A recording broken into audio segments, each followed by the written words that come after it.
नमस्कार, भारत टीवी में आप सभी का स्वागत है। मैं हूं कविता उपाध्याय। जुगल किशोर जी हमारे साथ में हैं, दिल्ली प्रदेश डेलीगेट है कांग्रेस से, समाज सेवक हैं। लॉकडाउन पीरियड में पिछले वर्ष हो या फिर ये वाला वर्ष हो, जब हफ्ते के लिए लॉकडाउन लगा था और वो महीने से ज़्यादा चला, सेवा की है, उसी पे चर्चा करेंगे, आगे की भी बातें रखेंगे आपके सामने। सर, बहुत बहुत स्वागत है भारत टीवी में आपका। लॉकडाउन पीरियड में आपने अलग अलग जगह पर जाकर, सिर्फ सुंदर नगरी नहीं, आसपास के क्षेत्रों में भी जाकर सेवा की है। क्या क्या किया है, इसे थोड़ा बताएं। मैं बताना चाहता हूं आपके चैनल के माध्यम से कि जन सेवा जो है कांग्रेस का रक्त में है, खून के अंदर है। और माननीय राहुल गांधी जी के दिशा निर्देश अनुसार, दिल्ली प्रदेश अध्यक्ष भाई अनिल चौधरी जी के दिशा निर्देश अनुसार, और हम लोगों को जो उन्होंने जिम्मेदारियां सौंपी कि आप लोगों की यहाँ पर मदद करें, लोगों का हाथ बटाएं, जो हमारे से बन सका, चाहे वो कच्चा राशन हो, चाहे लोगों को हम पैकेट बना के खाने बांटे हों। कांग्रेस का हाथ गरीब के साथ ये हमेशा रहा है और आगे भी रहेगा। ये कोरोना काल था, बहुत बुरा समय था, और हमने देखा कि हमारे लिए राहुल जी ने समय समय पर बीच में आकर हमेशा दिशा निर्देश दिए। भाई अनिल चौधरी जी जो दिल्ली प्रदेश अध्यक्ष हैं हमारे, और हमारे क्षेत्र के विधायक वीर सिंह दिगान जी, और जो निगम पार्षद जो भी हमारे कांग्रेस के हैं, कुमारी रिंकू जी, आपने देखा होगा कि सभी लोगों ने बढ़ चढ़कर यहाँ कार्यरत रहे हैं। और सीमापुरी विधानसभा की बात करूँ तो सीमापुरी विधानसभा के अंदर ही काफ़ी लोगों को हमने खाना वितरण करने की कोशिश की और वहाँ तक पहुँचाया गया, जिससे लोगों में राहत की सांस रहे। और कुछ जो हमसे हो सकता है, जितना भी हो सकता है, उसको हम पर्याप्त लोगों तक पहुँचाए, जो आस्था रखते हैं कि भाई कांग्रेस ने ऐसे समय में गरीबों का साथ दिया है। वो हमारा केवल धर्म था और हम इस पे अग्रसर रहेंगे जब तक हमारे जी में जान है। सर, महंगाई को लेकर के आपने भी हाल ही में प्रदर्शन किए, पूरी कांग्रेस ने प्रदर्शन किए, आप भी शामिल थे, पेट्रोल पंप पर गए थे। क्या लगता है उस धरने प्रदर्शन से कितना फ़र्क पड़ेगा? क्या सरकार जागेगी आपकी इस आवाज़ से?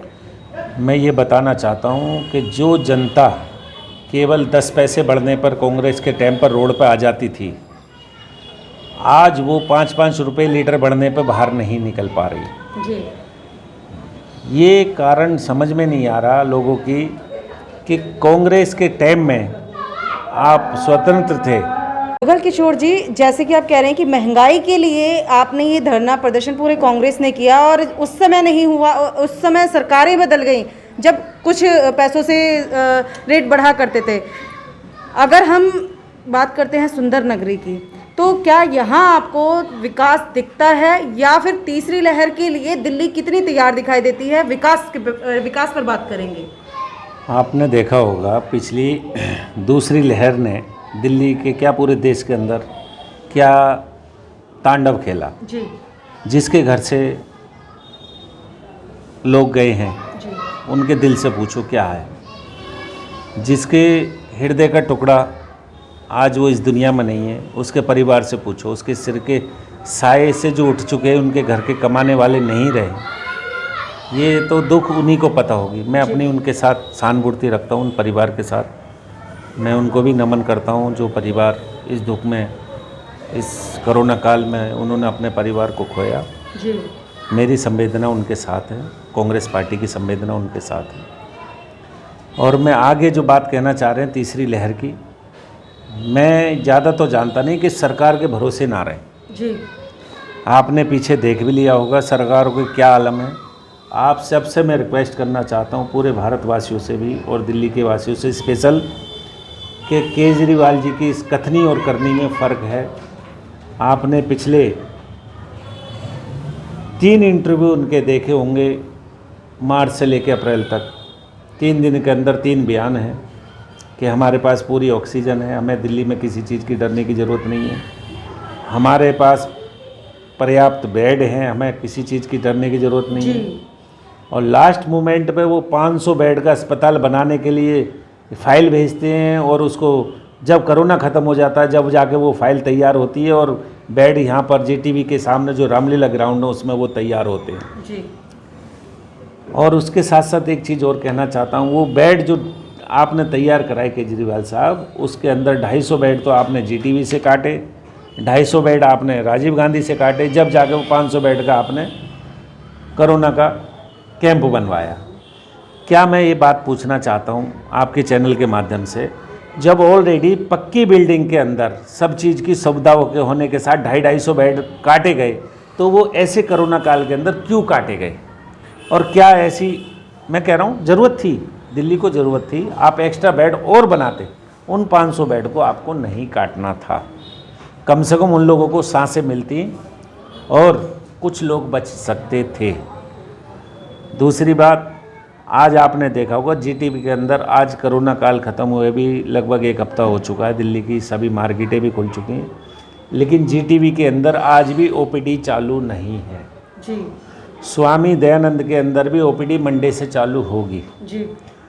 क्या जो अन्य बीमारियों के लोग हैं वो आज दर दर भटक रहे हैं दवाई के लिए जी।